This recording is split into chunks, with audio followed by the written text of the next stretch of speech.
You're listening to the Joyful Practice for Women Lawyers podcast, episode 230. Welcome to the Joyful Practice for Women Lawyers podcast. I'm your host, Paula Price, lawyer turned certified executive coach. This podcast was created to empower women lawyers just like you to create a life and practice you love.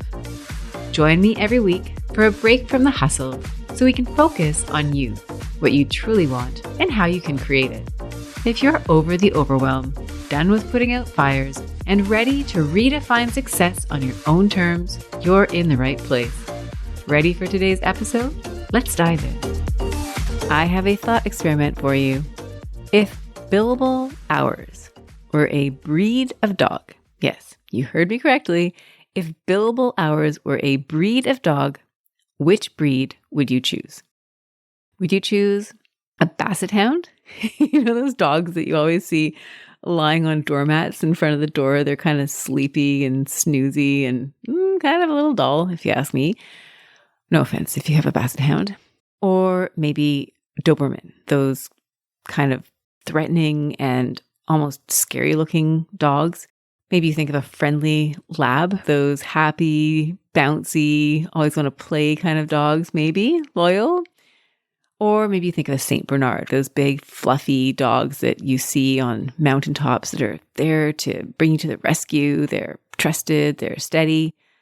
You might think of a wiener dog, those dogs with the torsos that seem endless. Maybe it seems like when you sit down with your time and you're going to record it just goes on and on. Or maybe you think of a Chihuahua, this yappy, no offense if you've got a Chihuahua, but a dog that maybe is a little bit yappy. It's trying to get your attention and it won't let up until you turn to it and deal with it. Now, regardless of which dog you're choosing, and maybe you're thinking, Paula, this is a really weird question. What on earth does this have to do with billable hours? I promise you, this thought exercise is useful because it's revealing to you the type of relationship that you have with the billable hour. Now, why? Why are we talking about the billable hour today? And why am I trying to persuade you that the billable hour isn't necessarily the big bad enemy that we all think it is? You'll hear more about that. The reason I want to talk about it today, the reason I think it's really important for us to talk more about it is that there is so much bad press out there for the billable hour. Now, I'm not saying that the billable hour is the perfect measure for how you charge for legal services. I'm aware that there are lots of different models. I'm aware that there are pros and cons for every model, and the billable hour itself is not a perfect proxy for value. I totally get it. And at the same time, what I'm noticing is that there are a number of negative associations with the billable hour, and I'm seeing that it's causing a lot of stress in the lives of lawyers. So stress in a few ways, I'll mention a few of them here. Numbers of hours. So if you've got a billing target, you might be really stressed about the fact that you've got a target to meet, and it might kind of eat away at you day to day when you feel like you're not on target or you're feeling that pressure to meet targets. So you might feel like you don't have enough billable hours. Sometimes the issue is too many billable hours. You are way over capacity. You're working around the clock. And so your billable hours are stressing you out in that way. They're highlighting that other things aren't getting done. You might also find that you are okay with your hours, but you're in a culture where other people are billing way more than you are. And so you might start to feel the sense of not measuring up to culture or to other people. And sometimes when the market slows, right, again, going back to that idea of target, you might see low billable hours as a sign that something has gone wrong. Now, in addition to that type of stress, there's also the stress that comes along with recording hours. So whether you're doing timesheets or time entries on your computer or some app or wherever it is, however it is that you record time, you might find that aspect of your practice to be stressful. You might see it anywhere from a hassle that you put up with day to day to a serious source of anxiety. You might feel a lot of dread, a lot of procrastination, maybe because you feel like you don't have enough hours or you have too many hours and you don't want to record them. We'll get into that more as we go through the episode. And then finally, the reason that I think it's important for us to talk about billable hours, and make a case for why maybe they're not so bad and how they could actually be helpful is that lawyers will sometimes leave private practice because of the billable hour. Now, if the billable hour is one factor in a list of many, and the reasons for leaving private practice are really full, your checklist or your bullet points for why you want to go include billable hours, and it's almost like a footnote at the end, a sort of bonus, that is great. But if billable hours are near the top of your list, let's not throw the baby out with the bathwater. Can we find a way to make peace with the billable hour so that you're inclined to stay in private practice if that's what you truly want to do? And that's what we're going to talk about today. I'm going to help you recalibrate the relationship that you have with the billable hour so that instead of seeing it as an enemy foe, you see it more as a helpful ally. And we'll do that in 3 parts. We're going to start by me making the case for the billable hour. I'm going to share with you what I see as the benefits of the billable hour. Then in part 2, I will acknowledge some of the challenges. Now, I get it. There's probably a lot more challenges than what I will cover in this episode, but these are the ones that I think are most material for today's conversation.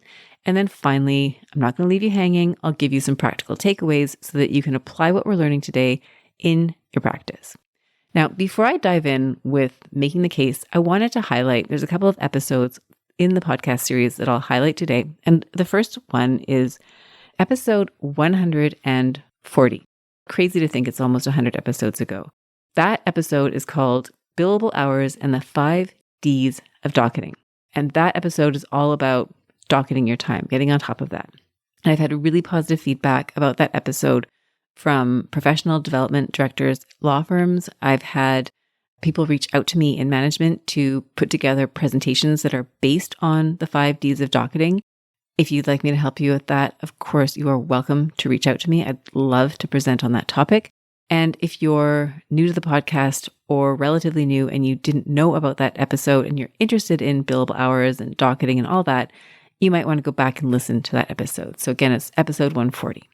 Now, the benefits. How am I going to persuade you? If you are already, let's say you chose the Labrador, maybe you already have a really great relationship with billable hours and you're just excited to see that someone else also has a really good relationship with billable hours and they're here to make the case and fuel the fires of your excitement. Great, then you are 100% in the right place. And if you're not someone who is super excited about the billable hour, I hope that what we cover will start to open up the possibility for you that the relationship you have with the billable hour is capable of changing. So I've got a few benefits that I'm going to share with you. Let me just see how many. I've got 4 main headings. So the first is billable hours set very clear expectations of what is required for you. Now, if you work at a law firm and you have a billing target, you've been given a very measurable expectation, a measurable goal that is specific. And at the end of the year, at the end of the month, you will know whether or not you have met your target. That is a blessing, believe it or not. Now, I've been in situations where I have not had a specific target. My articling year was that way. And one of the years I was in private practice, I had sort of no set target.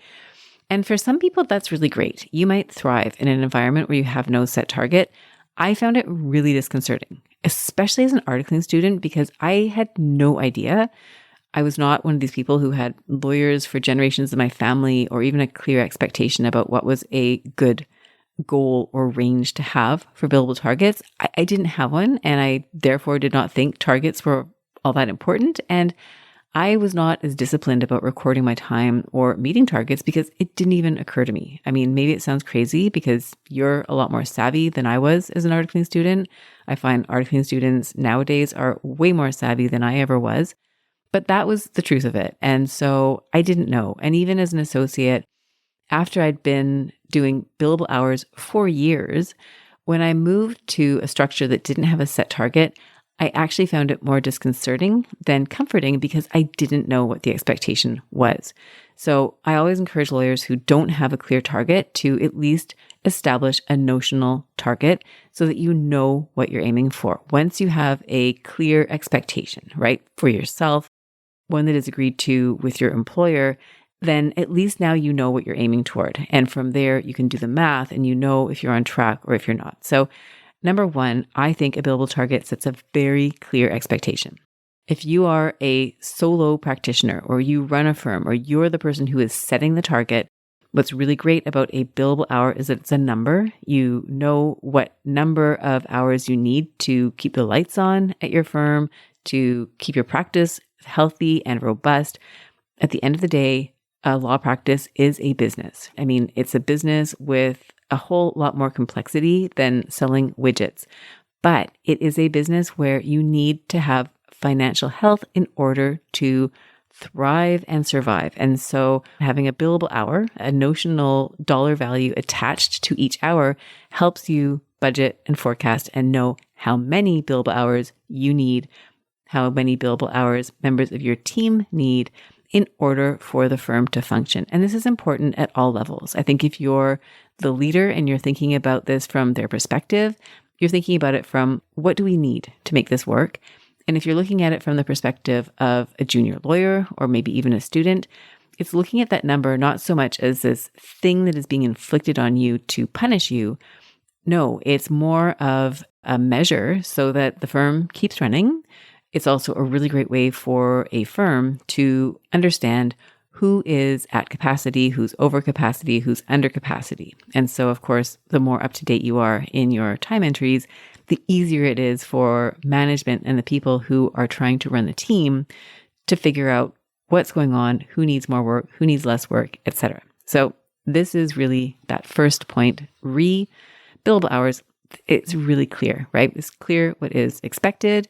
It's clear of whether or not you've met the target. So that moves us to the second point. The billable hour, even though we feel sometimes, or maybe you feel a little bit trapped by a target and the pressure, also provides you with a large degree of flexibility and autonomy. Now, this is something I very much appreciate because I'm wired to prefer a billable model, a project-based and incentive-based model, over a model that is going to want me to be present for a certain amount of time. Now, maybe it's because I get really cagey. I feel trapped if I have to be somewhere from 9 to 5. To me, that is like it. Even imagining it, I start to feel a bit itchy. I don't like it. But what I do love is to focus on a project and to get the work done, and for that project to have a beginning and an end, and to feel like I've got something to show for it at the end of the day. So a billable hour model works really well for me. And people will say to me, well, Paul, you don't record your time anymore. And someone said this to me recently, and I thought, yeah, you're right. I don't do it in the same way that lawyers do it. But I actually do account for my time. Every day I write down what I do. I've got this calendar and I write in time slots how I spend my days because it keeps me accountable. I like it. I like to see how I'm spending my days. I also do charge hourly for some of the services that I provide. I also set my rates, which in a sense is billing by the hour. If I am doing a speaking engagement, for example, there's a rate for that. So notionally, I'm assigning a dollar value to the amount of time it's going to take me to do a particular project. And so I think that, yes, it is true. I'm not on a billable hour system that is the same as what a lawyer is doing, but I do still use features, a billable hour. And so from that perspective, I like them because, again, it goes back to this freedom and accountability. I know what I need to do. I understand my time. And, for a lawyer in a law firm, if that's the way that you're practicing, that billable hour, right? It gives you that freedom. I'm guessing that you're not as required to be at the office delivering FaceTime. Now, it is important to be present at the office. It helps with relationships. It helps if there's a project that comes in and you happen to be there. That's great. You're probably more likely to be assigned that work than if you're not there and someone has to track you down.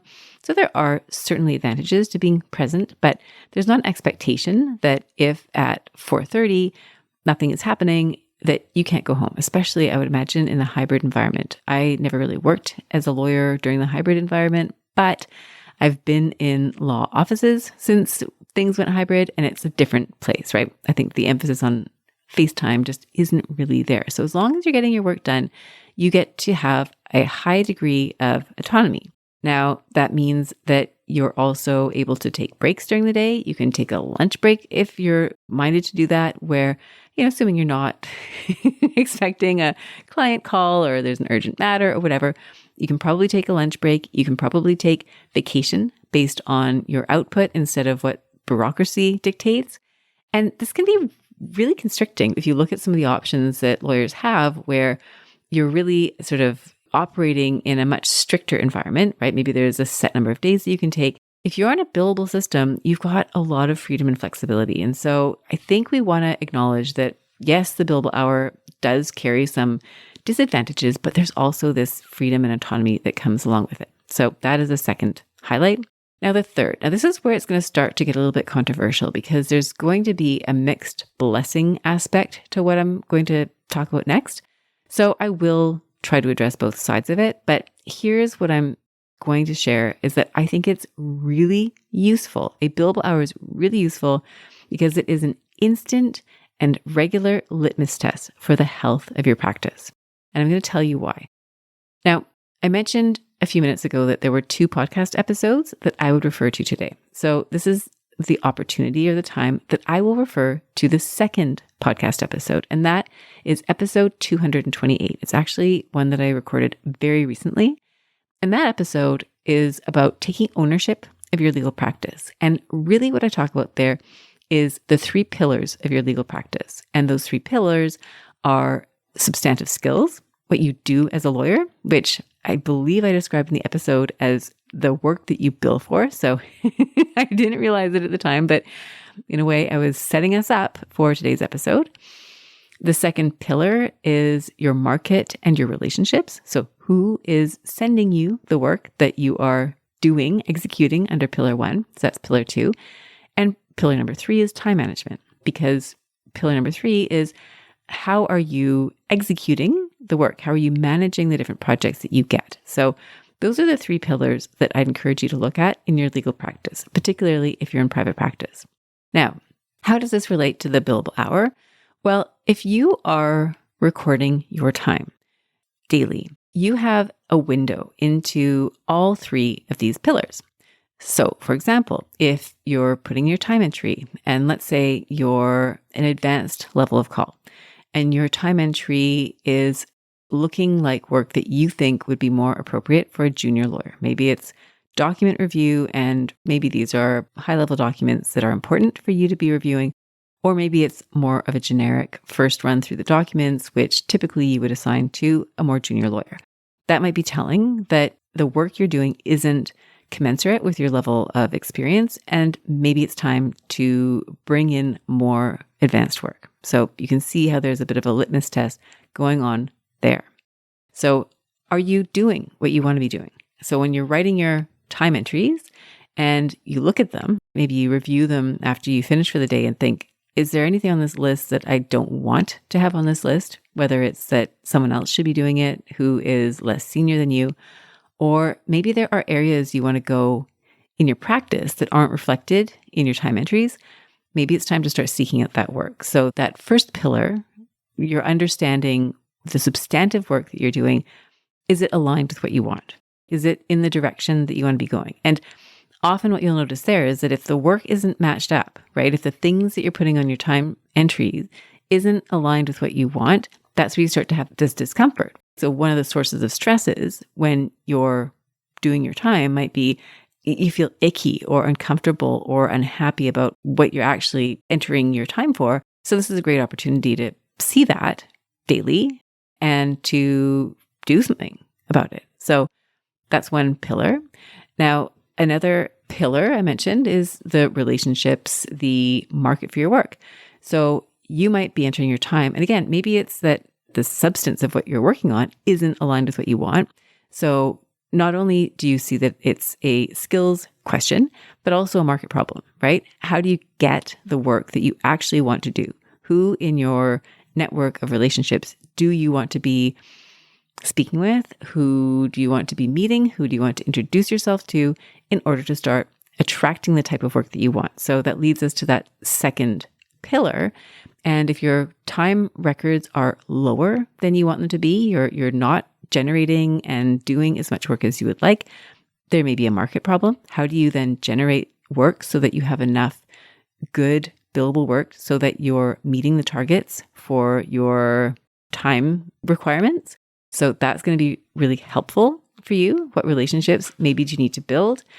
Is there too much work? Do you have too much work on your plate? In which case, do you need to be maybe thinking about if all of that work is work that you want to keep doing? Maybe there's relationships that you want to move away from, or maybe you want to start building relationships with team members so that you can start delegating more of that work. So that second pillar, that relationships pillar, because it's broader than just who's giving you work, right? If I think about your practice, I'm thinking about your clients, and I'm thinking about that second pillar, relationships, your clients, team members. Who are you building up as members of your team, whether they're juniors, whether it's your team of assistants and paralegals and clerks that are supporting you, whether it is your peers and others in your legal community who are there to support you in your learning, your professional development, friendship, motivation, all of that. So you may be able to see some signals in your time records, your time recording, as to the health of your relationships. So that's pillar 2. And then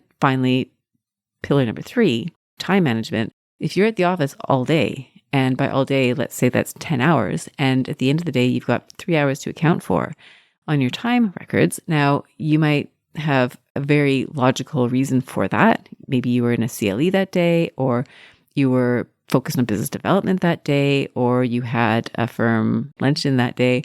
You had interviews with students that day. I mean, there's a lot of reasons why your time records might not reflect the amount of time that you spent in the office. But if there's a gap and it's not explained by something like that, it may be efficiency. It may be that you're not capturing your time during the day. It may be that you're not tracking it. So there might be a time management issue in terms of how you're recording your time. There could also be a time management issue in terms of how you're spending your day at the office. And again, you'll have instant information when you go to record your time at the end of the day, which again can be confronting and in some ways unpleasant that way. And it can also be extremely useful to have that information at hand. Now, a couple other sources or types of information that your time records will give you is your emotional relationship with your practice. So we just talked about the 3 pillars, the skills you're developing, the relationships you have in your time management. You'll also get a sense of how you feel. So if you feel like that sense of self-doubt, I can't bill for this, I spent way too long on that project, so-and-so down the hall would have done it faster, you may have some feelings of imposter syndrome or self-doubt or lack of confidence or uncertainty. And that is revealing itself through the exercise of recording your time. You might not fully value the contributions you're making on a file, and that might be an area worthy of further exploration. You might find that there's a level of anxiety. Charging for your work is normal. As lawyers, you have a set billing rate, and you might look at that rate and think, how do I justify this? And in some cases, you might feel like, well, of course it's justified. Look at what I just did. In other cases, maybe not. And what is that revealing to you about your feelings, your thoughts about yourself, about the work that you're doing, about the client that you're working for? So again, going back to what your time records might be revealing, it's the emotions and the thoughts and the feelings that you have in relation to the work that you're doing and the value that you're creating. And then, as I mentioned earlier, it can be confronting. So again, this is a bit of a mixed blessing. You're seeing what's going on in real time. Your time records every day are showing you where there are gaps and opportunities, but it can be a little bit annoying. It's a little bit like having this matronly character that's sitting on your shoulder and wagging their finger and, oh, did you see that you were here 10 hours, but you only recorded 3? And so it might feel like that, right? When you sit down and you've got this presence of being accountable to your day, it doesn't always feel good. And so, of course, if it doesn't feel good, why would we want to do it? But at the same time, there are all these reasons why it's actually a good thing. So this brings us to the fourth point. And just to recap, what I've suggested are some of the benefits of a billable hour. Number one, it's that clear expectation of what is required of you. Number two, it's giving you that autonomy and freedom. So long as you're meeting your targets, you have the freedom to take vacation, to take a lunch, to go to that doctor's appointment when you need to. Number three is that instant litmus test for the health of your practice. So we talked about your skills in substantive work, the relationships you have and the market for your work, and your time management practices, along with your emotional relationship with your practice, how you feel about it. And then finally, that kind of confronting that mixed blessing of you're aware of it, you know what's going on. And then number four is that it forces you to account for your time. Now, this is why I continue to keep track of my time. Now, again, it's not necessarily in 0.1 increments, but I do make a note, and I will make a note after I record this podcast episode, right? That I spent the morning preparing for and recording this podcast episode, because then I'm accounting for my time. I can see on my calendar what I'm doing every day, and it raises awareness. So I'm not likely to be spending my days, my work days, doing things that aren't goal-oriented and work-oriented because I see it, I write it down.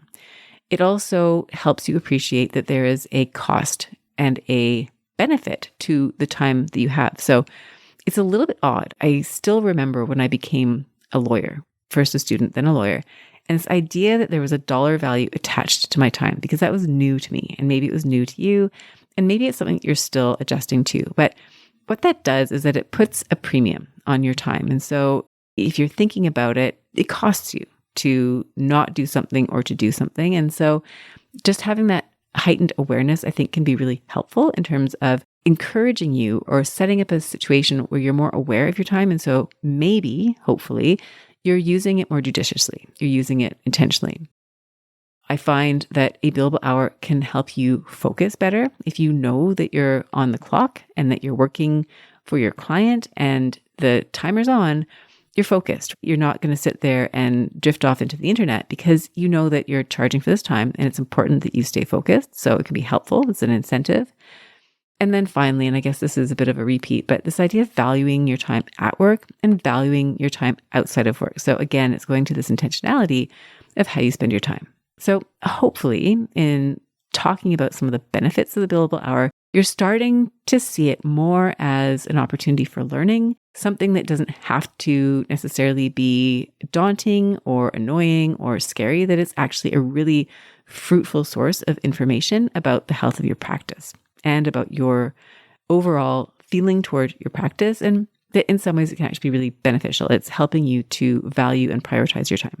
Now, I promised cons. You might be thinking, okay, Paula, enough of all the benefits. I'm tired of hearing this. I don't buy it at all. Or maybe you do. Maybe you're starting to see how there really are some benefits, especially if you're on the fence, right? If you're kind of debating whether or not private practice is for you, and this has been a big sticking point, hopefully this is helping you get some clarity.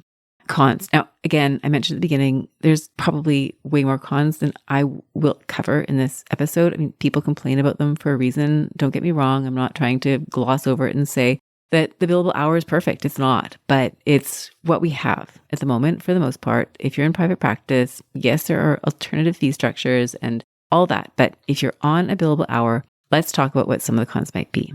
So number one, it's tedious. It is tedious. You have to do it every single day. It's a bit like brushing your teeth or washing your clothes or folding your clothes after you wash them and putting them away. It's a bit like making sure that your car has gas in it, that it's got fresh enough oil in it. It's like just those day-to-day things, doing the dishes. It never ends. It never ends. It never ends. And so it is tedious. I'll give you that. If it's something that you think, you know what, it just adds time to the end of my day and I don't enjoy it, 100%. Now, maybe you develop a different relationship with your time entries, your time recording. It isn't tedious. I spoke with a lawyer recently who seemed overjoyed about time entry because it's something that they do regularly. They feel good about it. They've got apps. It's really cool. They make a game out of it. So you can have that relationship if you want it. But for a lot of people, it is tedious, right? It's this thing you have to do. It's like flossing.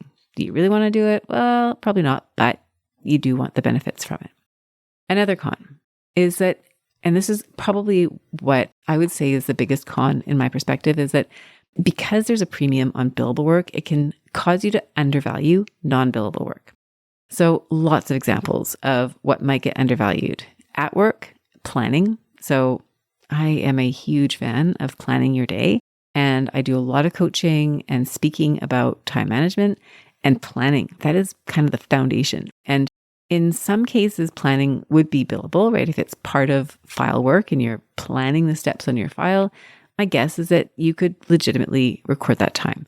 But if you're planning your day, you're sitting at your calendar at, 8 a.m. on a Monday morning, and you're looking ahead toward your day, maybe even your week, can you really bill that time? Probably not. And so there's a disincentive. There's a disincentive to plan if that time is not billable, because you're in the office, chances are you want to be billing. Mentoring. That isn't necessarily something that you'll get credit for. Sometimes you will get credit for it, depending on the way that your firm is structured, or if you're someone who feels that immediate benefit and you don't care. But from a billable, non-billable perspective, if the billable hour is prioritized in terms of what is valued within an organization, you might feel less inclined to mentor if it's not billable. I was reading a really interesting article the other day. It was a Harvard Business Review article about hybrid offices and are they working? And one thing that they were saying in that article is that when you're in a hybrid environment, there's almost like an added disincentive for people to help out their colleagues, particularly if the KPIs, the key performance indicators, do not have as one of them helping your colleagues. So if you're working remotely and you're trying to get your job done and there are certain things that would be measured, so I would put billable hour in that category, your billable hours are being measured, and then something else comes up, a colleague reaches out for help, you weigh those two mentally, consciously or unconsciously, and you prioritize the thing that's going to get measured over the thing that is kind of maybe nice to have or nice to do, but not essential. And so there was a cooling off in their studies that they observed of people helping people. And so you might find that as well. If the billable hour is prioritized over relationship building and mentoring and helping your colleagues, then you might find that that lags. There's less of that. And that might be exaggerated in a hybrid environment where there's less of that personal in touch communication. And so there's, it's almost easier to ignore a request because you're not faced with it in person, in the flesh. So again, looking at how the billable hour is a con and some of the disincentives that may be there for non-billable work. We've got mentoring, we've got relationship building, helping your colleagues.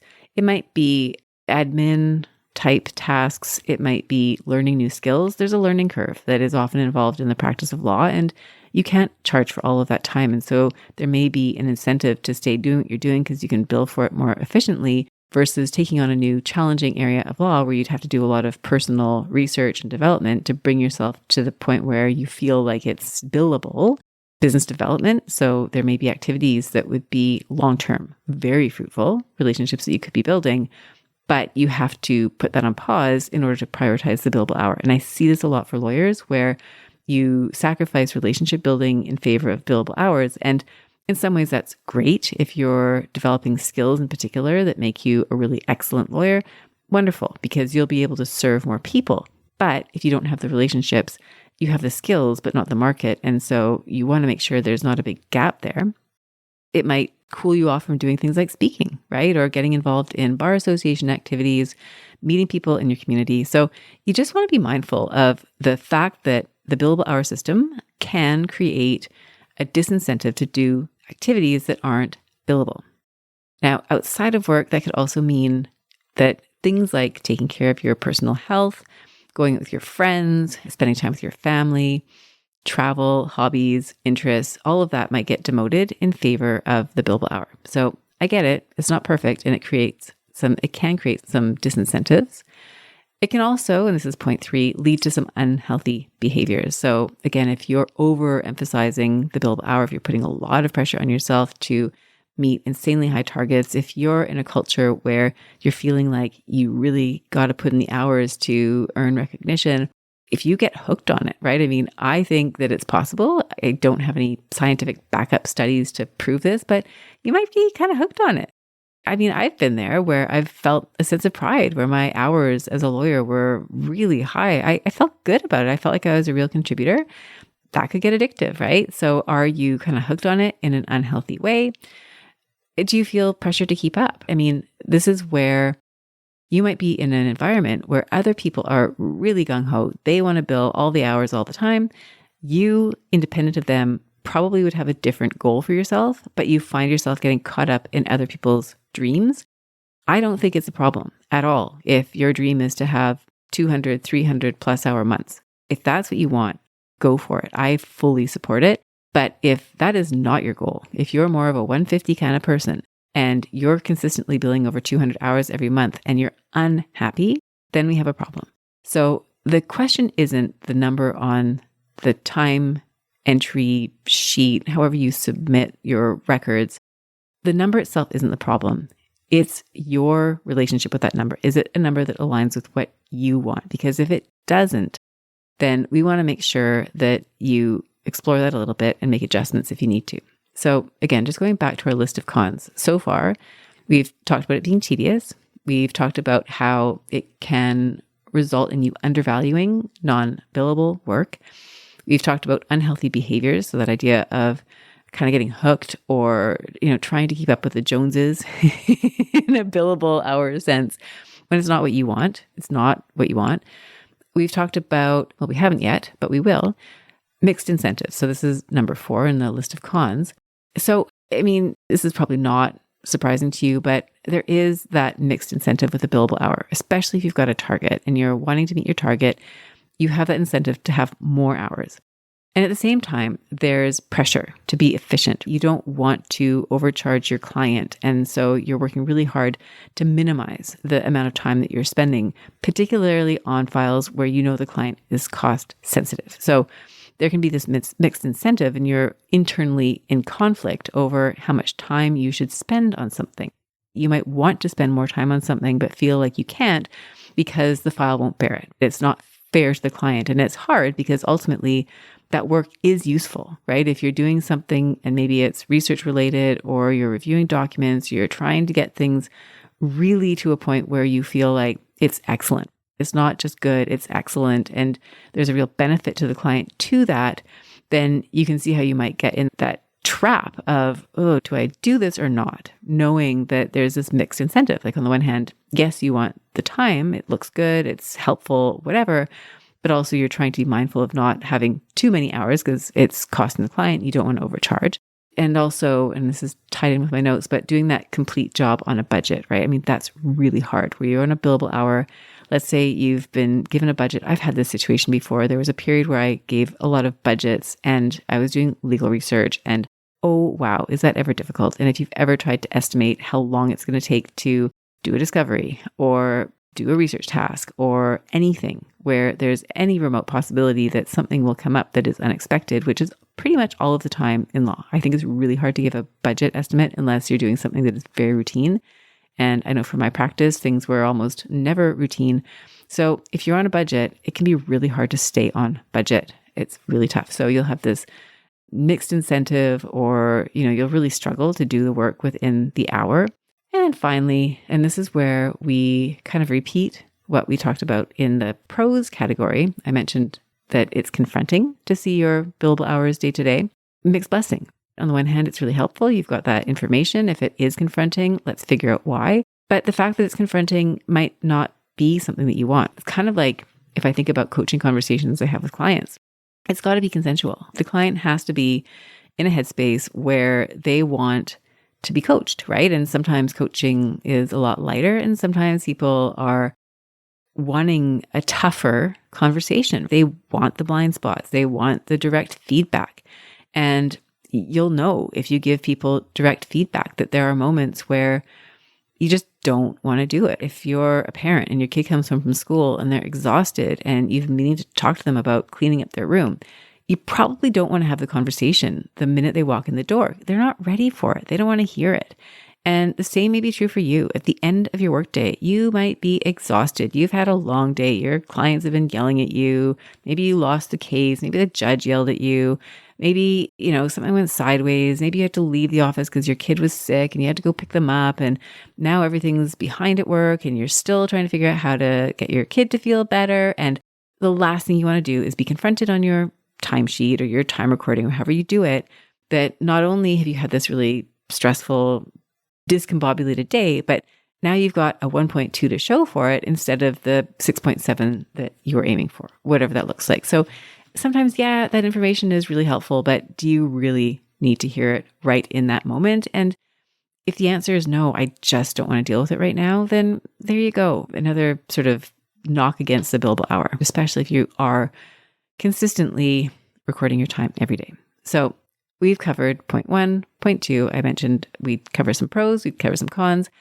I don't know about you, but now I'm feeling really against the billable hour, having just immersed ourselves in it for the last few minutes. But, there are the pros. Maybe I should review them again just to refresh your memory, to refresh mine too. Again, it's those clear expectations. It's that autonomy and freedom. It's that litmus test for the pillars in your practice, for how you're feeling about your practice. It's uncovering the emotional relationship you have with your practice, and it's staying on top of it. Yes, maybe you had a slow day, but at least you know that. And so you can make up time if you need to at some other point. So I mentioned at the beginning, there would be practical takeaways. So let's talk about what those are. So the first, and I think this is probably the biggest one, or the one that I'm most hopeful of accomplishing with you during this podcast episode, is to effect a change of perspective. If you pressed play, 42 minutes ago, good for you. You are working hard. This is not a light episode. If you press play with the perspective of billable hours are the bane of my existence, and that has shifted for you ever so slightly, then we're on the right track.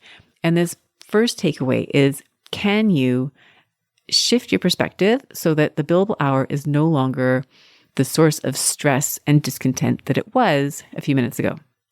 And what I'd love for you to think about here is that the billable hour itself is a bit of a scapegoat. The hour is innocent. It's not the problem. It just so happens that it is a proxy for all of the other things that are going on in your practice. So first step is to distill fact from fiction. And as a lawyer, I know that you are really good at identifying the fact. She wore a blue dress, and the fiction. The dress was beautiful. She wore a beautiful dress. One is a fact, one is an opinion. Another way to think about this is, what is the data? What are the numbers? 2.3 hours versus the drama. That's not enough. I'm going to get fired. Or maybe it's 2.3 hours. That's pretty good considering the day I've had. So we want to have the facts. We want to have the fiction. We want to look at the numbers objectively. We want to stop seeing billable hours as a scapegoat for all the things that are wrong in the world, and instead just see it for what it is. It's information. It's data. Now, once you recognize that there is the fact and the fiction, let's take control of writing the fiction. Let's take control of the narrative. You get to choose the relationship that you have with the billable hour. So you might tell yourself, this is a great way for me to keep my clients up to date on the work that I'm doing for them. When they see this invoice and they see my time entries, they're going to see how hard I've been working. They're going to see exactly how I spent their time, our time, my time over the past 3 weeks. It is a great way. You might tell yourself, this is a great way for me to account for my time. I've been here in the office all day and now I can see exactly what I'm doing. No wonder I'm so tired. Good for me. I'm a hard worker. Look what I've done. Maybe you can tell yourself it keeps you on track and focused. Thank goodness I am recording my time at the end of the day, because it's a great reminder when I start drifting, when I'm tempted to do that online shopping, that there will be a cost to it. So I don't do it. It might also be that instead, you might tell yourself it could be much worse. And this is true. And I'm not just talking about you could be working in a salt mine worse, which is true. You could be doing work that is far worse than the work that you're doing as a lawyer. But even if you were to stay a lawyer, but take yourself out of a billable system, you might still face some of the same problems that the billable hour represents. So if it's negotiating your rate, if it's that you feel some friction or discomfort around the value attributed to your time, if you have to negotiate your salary or ask for time off or set boundaries, you're bumping up against some of the same challenges that you might experience that are exposed to you through the billable hour. If the quality of the work you're doing or the quantity isn't to your liking, and that has been revealing itself in written form on your time records, that may still be happening in an environment where you're not recording your time. It may be that those things are still happening, but you're just not as aware of them. You're not forced to confront them every day. So just something to keep in mind, that just because you leave a billable model doesn't mean that the problems that were represented by the billable model also go away. So step number 2 is, instead of seeing the failures that your time represents, this is the second sort of takeaway, can we make billable hours a practice that you learn from? So instead of sort of thinking about it from that negative perspective, what are you learning here? Going back to the 3 pillars, do you need to work on your skills and developing new competencies that you can then be recording as time entries? Do you have a marketing problem where maybe you need to generate a more steady workflow, you need to build new relationships, or maybe there's too much, you need to start pulling away or delegating to other members of your team? And are you managing your time effectively? Are there gaps there that could be resolved by having better systems in place in terms of how you spend your days? So those are the pillars. And again, you could be using what we've talked about today as an opportunity to tighten things up with respect to each of those pillars.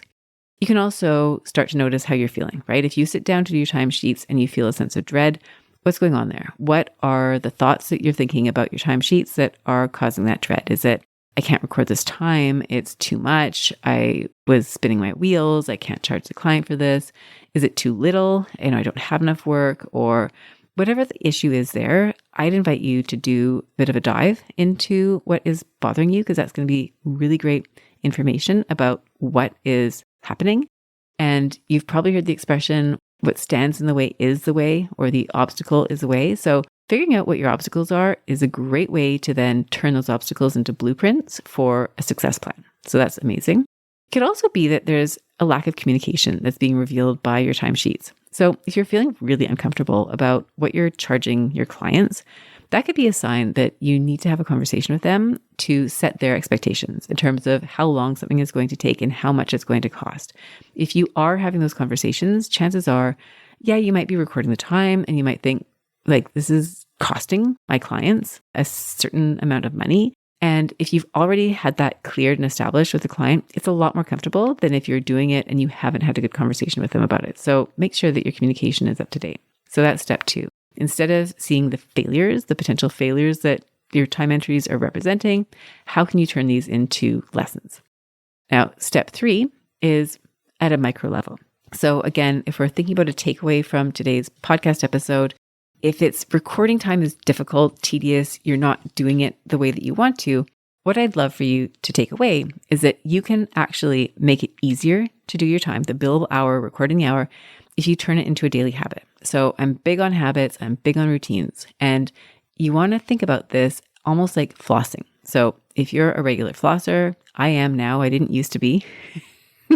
My husband is a dentist, and I used to say, well, I see my dentist every day, I don't need to floss.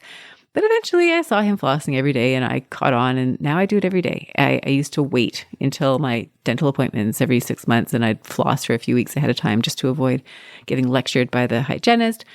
And now I just do it every day and it's so much better, right? My gums don't bleed. I have healthy gums, all of that. So you want your time entry practices to be something you do daily. And so make your life easy and figure out, what do you need for your targets? How many hours in a day do you need? What kind of structure could you put into your day so that it's easy for you to meet your targets? So you just want to develop micro practices that will support you in meeting the targets that you have.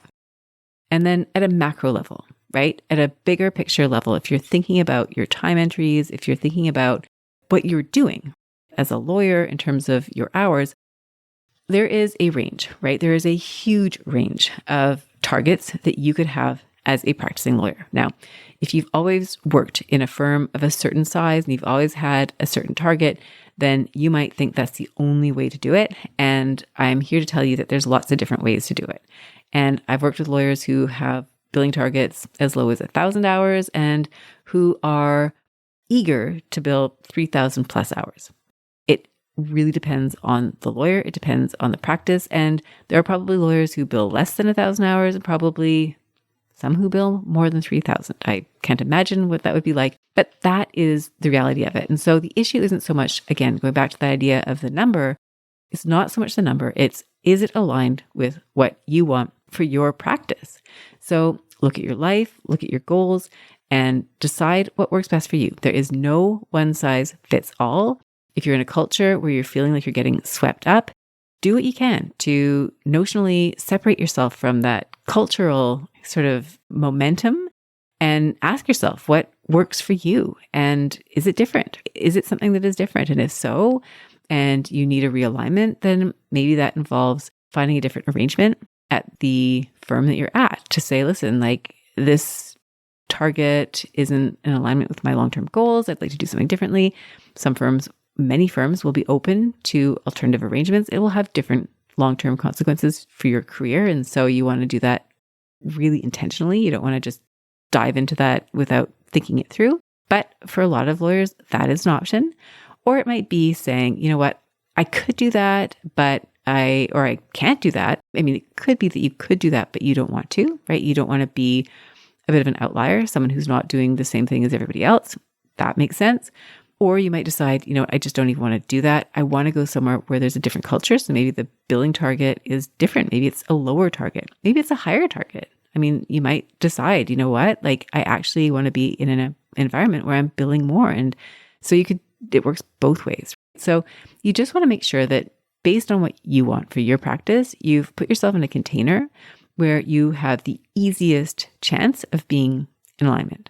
So that's the last thing. So in terms of takeaways, just to recap what I'm hoping you pull from today's podcast episode and what you can apply in your practice moving forward is number one, is to be intentional about the story that you're telling yourself about billable hours. This is being the author of the fiction, because there always will be a fiction. And so make it a fiction that feels good to you, one that supports you, one that makes it a lot more palatable for you to be recording your time at the end of the day versus feeling that sense of dread and avoidance and making it something that feels more stressful than it needs to be.